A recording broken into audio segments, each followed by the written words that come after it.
하나님의 말씀은 구약성경 창세기 37장 1절로 11절에 있는 말씀인데요, 한 절씩 서로 교독하겠습니다. 제가 먼저 1절을 읽겠습니다. 야곱이 가나안 땅 곧 그의 아버지가 거류하던 땅에 거주하였으니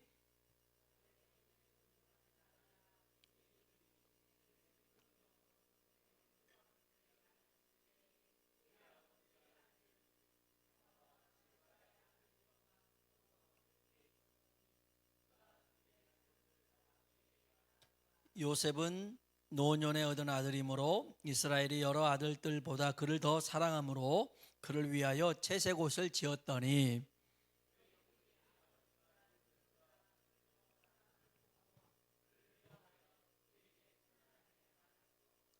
요셉이 꿈을 꾸고 자기 형들에게 말하며 그들이 그를 더욱 미워하였더라.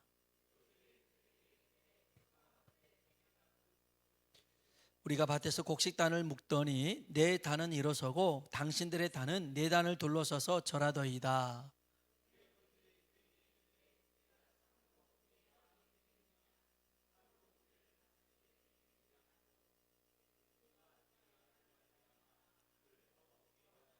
요셉이 다시 꿈을 꾸고 그의 형들에게 말하여 이르되 내가 또 꿈을 꾼즉 해와 달과 열한 별이 내게 절하더이다 하니라.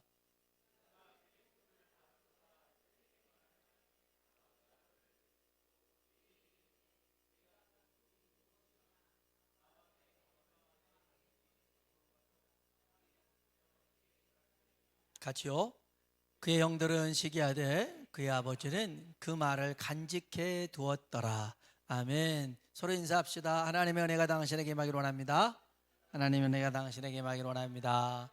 한 번 더요. 하나님이 당신에게 복 주시기를 원합니다. 하나님이 당신에게 복 주시기를 원합니다. 아멘. 오늘 여러분 엄청나게 큰 복을 받으시길 주의 이름으로 축복합니다. 영국에 큰 부자가 있었어요. 캐리라는 부자였는데 이 사람에게는 두 아들이 있었습니다. 조지가 있었고요, 윌리엄이 있었습니다. 근데 이 두 아들이 공부를 엄청 잘했어요. 그래서 옥스퍼드 대학을 나왔습니다. 최고의 대학교죠. 그리고 이 조지라는 아들은 국회의원도 됐어요. 돈도 어마어마하게 많이 벌었어요. 그래서 정치가로서 명성을 굉장히 얻었습니다. 그런데 윌리엄은 그 좋은 학교를 나오고 난 다음에 자기는 인도 선교사로 가겠다는 거예요. 그러니까 말도 안 되죠. 이 아버지 사업을 이어받아서 형과 함께 더 빚을 내야 되는데 저는 인도 선교사로 가겠습니다. 말 같지 않는 소리 하지 마라. 극구 반대하고 강력히 반대했지만 인도 선교사로 떠납니다. 그 주변에 있는 사람들도 이 윌리엄을 보고 정말 어리석다라고 얘기를 합니다. 이 인도로 간 윌리엄은요, 인도 선교의 아버지라 할 만큼 귀한 사역을 감당하죠. 이가 윌리엄 캐리입니다. 훗날에 대형 백과사전을 이렇게 발간하는데 윌리엄 캐리에 대해서는 이 백과사전 한 장을 넘겨서 한 장 반까지 윌리엄 캐리에 대해서 설명을 쭉 합니다. 옥스퍼드 나왔을 뿐만 아니라 그는 그렇게 하나님의 부르심 속에 인도로 가서 수많은 영혼들을 사랑하고 그들에게 복음을 전하고 쫙 써요.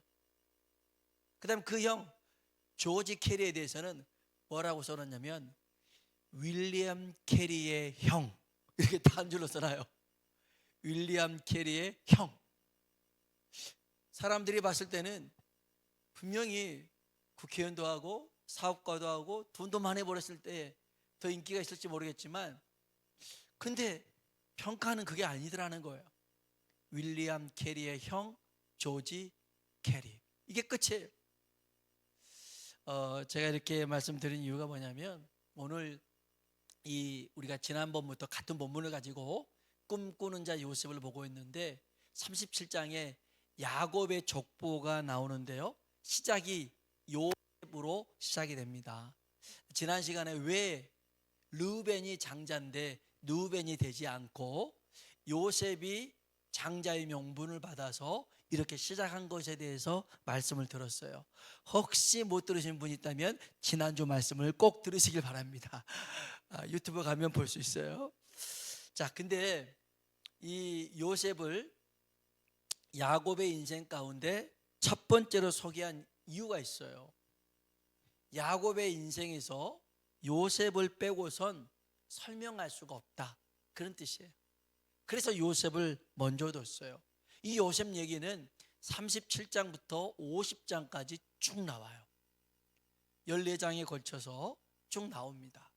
그 중에 38장, 그 다음 이제 37장 보고 있는데 38장에 보면 유다 얘기가 나옵니다. 유다와 그의 가족 얘기가 나와요. 그리고 나서는 또 요셉 얘기로 쭉 갑니다. 그러니까 지금 야곱의 족보를 얘기하면서 그 형들을 순차적으로 그 나이에 맞게끔 설명한 게 아니라는 거예요. 요셉 먼저 설명하다가 유다 설명하고 다시 요셉 쭉 설명하다가 이제 나머지 자녀를 간단하게 설명합니다. 이런 걸 보면 하나님의 언약과 축복이 어떻게 흘러가고 있음을 우리 눈여겨봐야 돼요. 하나님의 언약이, 하나님의 축복이 어떻게 흘러가고 있을까? 세상을 살아가는 지혜와 축복은 연륜이나 경험이 아니라 하나님 말씀에 반응하며 순종하는 거예요. 여러분이 형통의 의미를 꼭 기억했으면 좋겠어요. 예전에도 형통에 대해서 누차 얘기하잖아요. 한번 따라 합시다. 여호와께서 요셉과 함께 하심으로 그가 형통한 자가 되어. 아멘. 여러분, 형통하길 주의 이름으로 축복합니다. 형통의 비결이 뭡니까? 하나님과 함께하는 것입니다. 하나님과 함께하는 것이 형통입니다. 이 형통을 누리길 주의 이름으로 축복합니다. 하나님이 축복하고 형통한 사람이라 할지라도 시작은 미약했어요. 처음은 특별하거나 대단하지 않았어요. 오히려 작고 약하고 부족함이 많았어요. 요셉이 이런 사람이었습니다. 하나님은 요셉에게 2번이나 꿈을 꾸게 하셨죠. 요셉의 볕단을 세우고 10볕단이 절을 하는 것, 요셉을 향하여 해와 달과 11별이 절을 하는 꿈을 꾸게 했어요. 자, 근데 이거는 꿈이었어요. 꿈에 불과했어요. 여러분, 꿈이 이루어지려면 대가가 필요합니다. 대가를 지불하지 않는 꿈은 이거는 허상이고 망상입니다. 요셉은 꿈을 소유했지만 이 꿈을 이룰 만한 인격이 안 됐고 실력이 안 됐어요. 영성도 없었어요. 그래서 이 요셉의 행동은 뭐냐면 형들의 잘못을 발견하면 아버지 야곱에게 가서 일러 바치는 고자질쟁이가 요셉이었어요. 한번 성경 봅시다. 창세기 37장 2절에 있는 말씀이에요. 2절 읽어볼까요? 야곱의 족보는 이러하니라. 요셉이 17세의 소년으로서 그의 형들과 함께 양을 칠 때에 그의 아버지의 아들들과 더불어 함께 있었더니 그들의 잘못을 아버지께 말하더라. 아멘. 아버지에게 형들의 잘못을 고자질한 거죠. 그런데 여기 2절의 말씀을 자세히 보면 그 2절 한번 다시 한번 띄워보세요. 띄워보면 그의 아버지의 아내들 비라와 실바의 아들들만 고자질했어요. 레아의 아들들은 고자질하지 않았어요. 레아가 6명의 아들을 낳아요. 루벤, 레위, 시므온, 유다, 이사갈, 스불론 6명을 낳아요. 형들이 10명 중에 6명이면 더 많잖아요. 근데 비라가 낳은 아들은 둘이었어요. 단, 납달리. 그 다음에 실바가 낳은 아들은 갓, 아셀. 4명밖에 없어요. 그런데 요셉은 이 6명의 형들에 대해서는 묵인하는 거예요.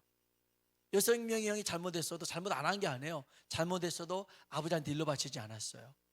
그런데 이 비라와 실바의 아들들은 가서 다 일러 바쳤어요.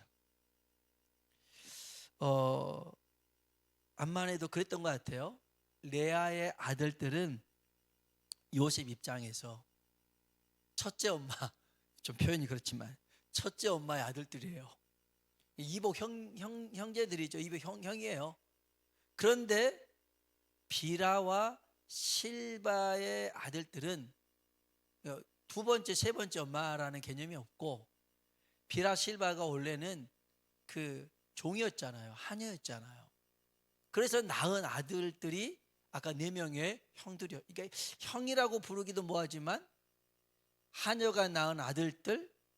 그래서 이복 형제처럼 보이지만 실질적으로는 종, 이렇게도 생각할 수 있었을 거예요. 그래서 핵심이 이거예요.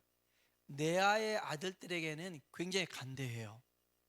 그런데 실바와 비라와 실바의 아들들에게는 엄격하게 얘기를 해요.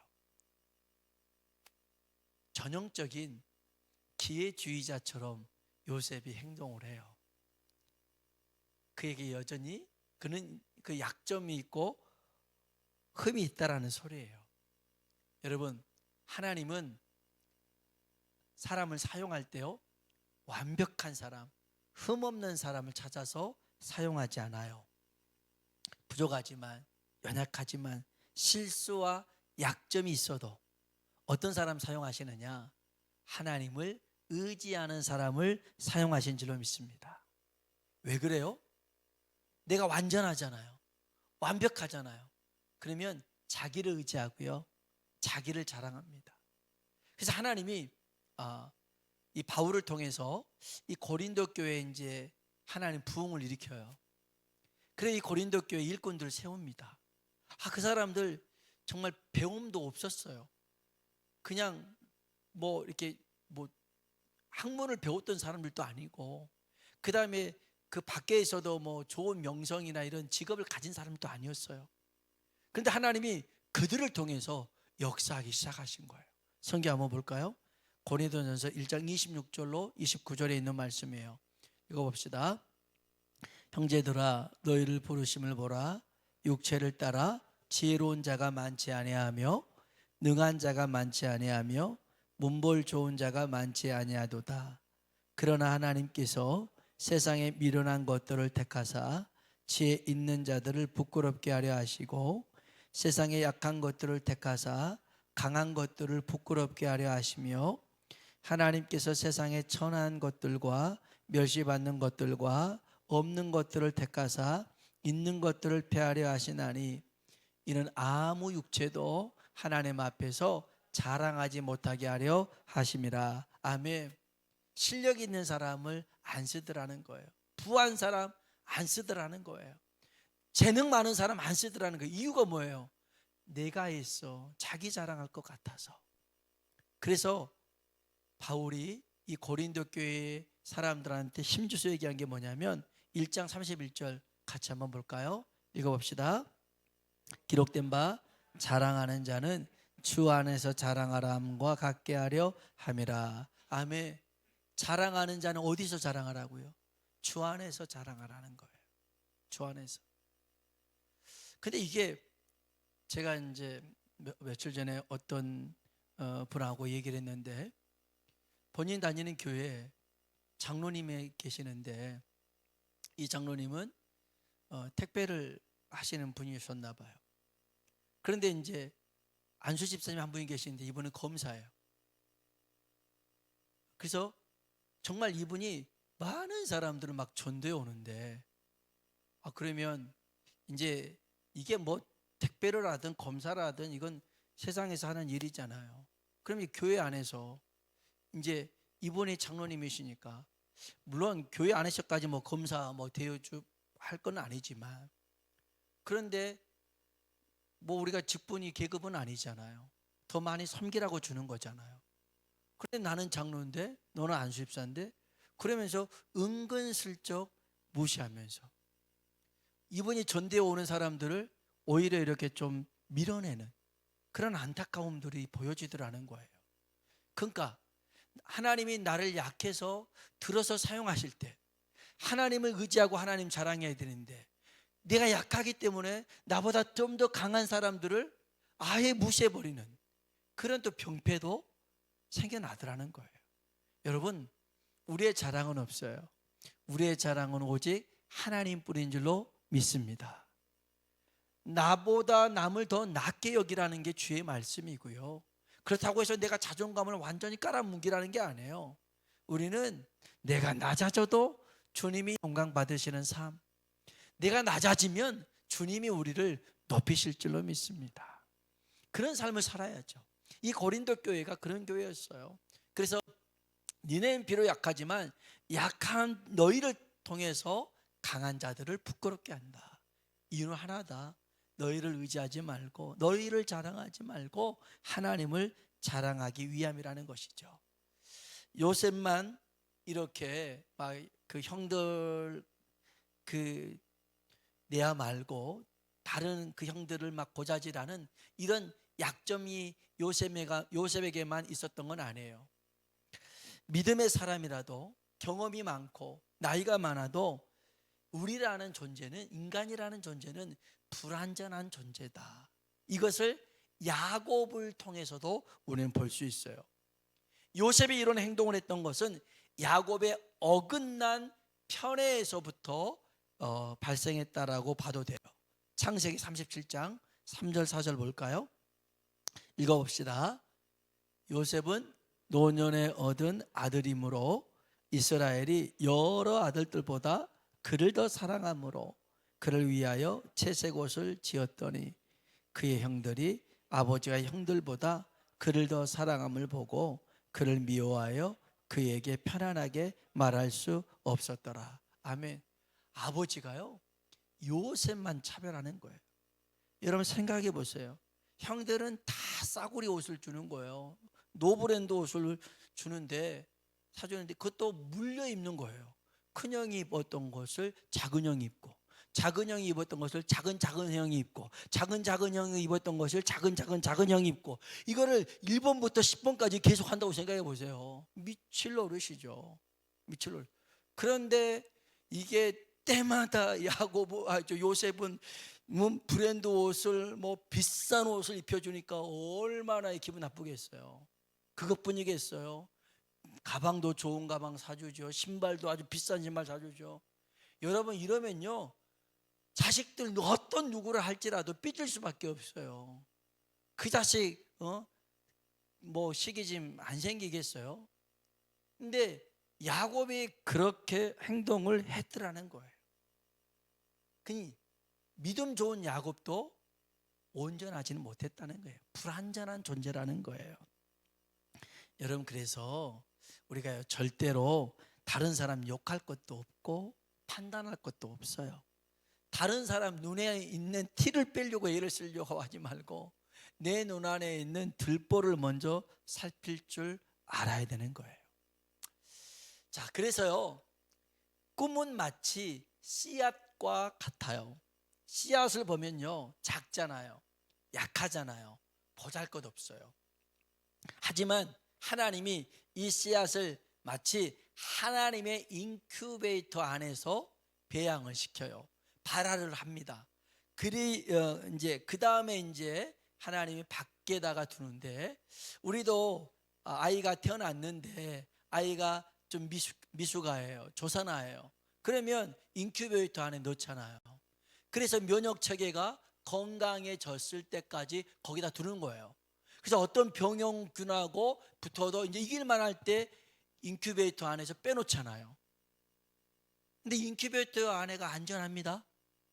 하지만 이 아이를 계속 인큐베이터 안에 둔다라고 하는 것은 이 아이는 건강하지 못하다는 뜻이에요. 건강하면 어디다 둬야 돼요? 밖에 내보내야 되는 거예요. 하나님이 우리를 어느 때는 요셉을 마치 좀 불완전하지만 야곱이라는 울타리 안에 인큐베이터 안에서 키울 때가 있어요. 그러나 여기 안에서만 있으면 하나님의 꿈을 발휘할 수가 없어요. 이 꿈을 계속 키워나갈 수가 없어요. 그래서 이 요셉을 밖으로 마치 들풀처럼, 잡초처럼 강인하게, 성숙하게 그렇게 만드시는 과정을 거치게 하시죠. 이게 우리가 좋아하지는 않지만 거쳐야만 하는 고난의 과정이에요. 고난은 다 안 좋아해요.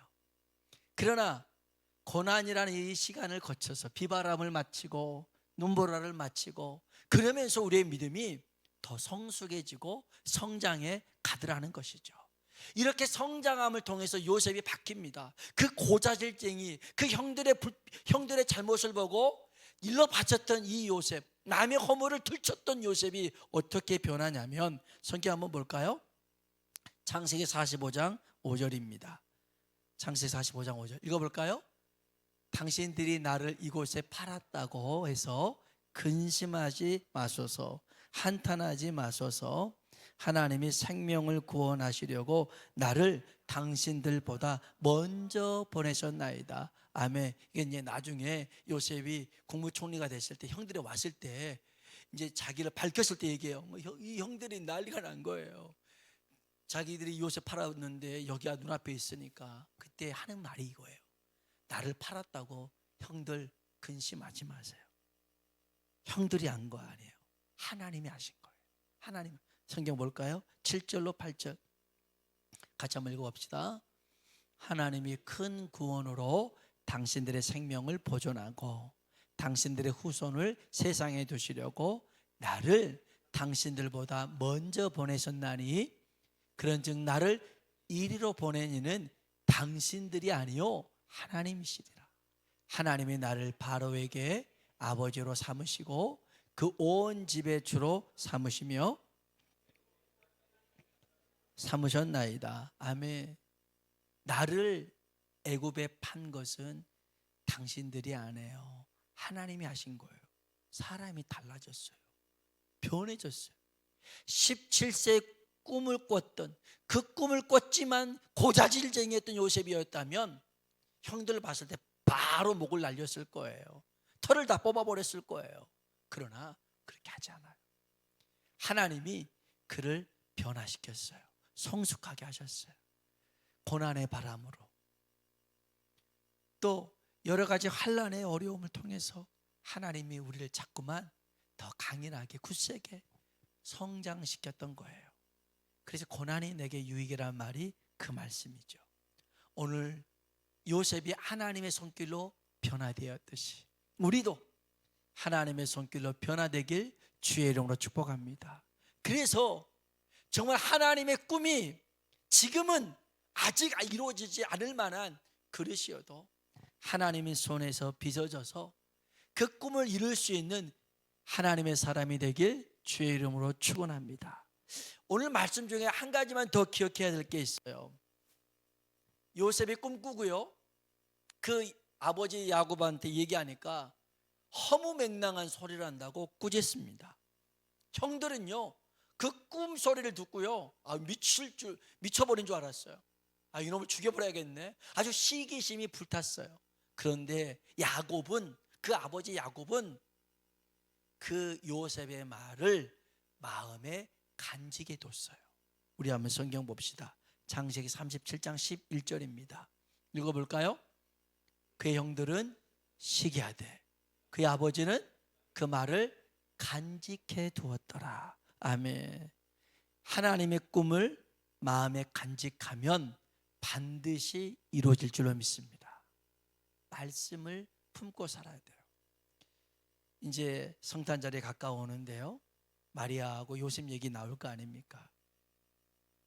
그 베들레헴에서 마구간에서 출산했던 이 마리아에게 베들레헴 목자들이 찾아와서 천사들이 해준 말을 마리아하고 요셉에게 합니다.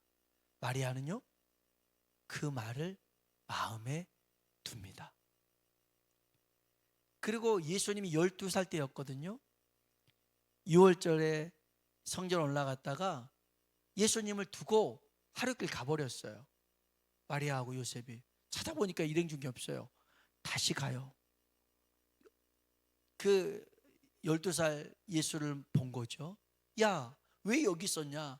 네 아버지가 걱정했다. 12살 예수님이 그래요. 내가 네 아버지 집에 있어야 될 것을 알지 못합니까? 뭔 소리야? 무슨 이해가 안 가잖아요. 근데 그 말을 마리아는 또 마음에 간직해 둡니다. 간직해 둬요. 흘려듣지 않았어요. 그러다가 이제 요한복음 2장에 보면 예수님의 공생애를 시작할 때 갈릴리 가나 혼인잔치에 포도주가 떨어져요. 예수의 어머니 마리아가 예수님께 가서 포도주가 떨어졌다고 그럽니다.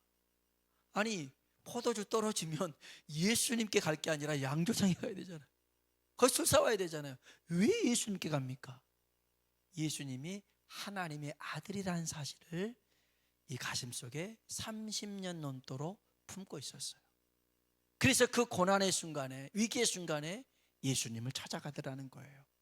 오늘 저와 여러분이 하나님의 말씀을 우리 마음속에 둬야 되는 이유가 뭐냐면, 시험의 순간에, 고난의 순간에 그 말씀을 힘입고 이길 수가 있더라는 거예요. 이 말씀이 우리 안에 있으면 하나님의 꿈이 이루어지더라는 거예요. 오늘 저와 여러분이 늘 말씀을 품고 살아가는 하나님 사람 되길 주의 이름으로 축원합니다.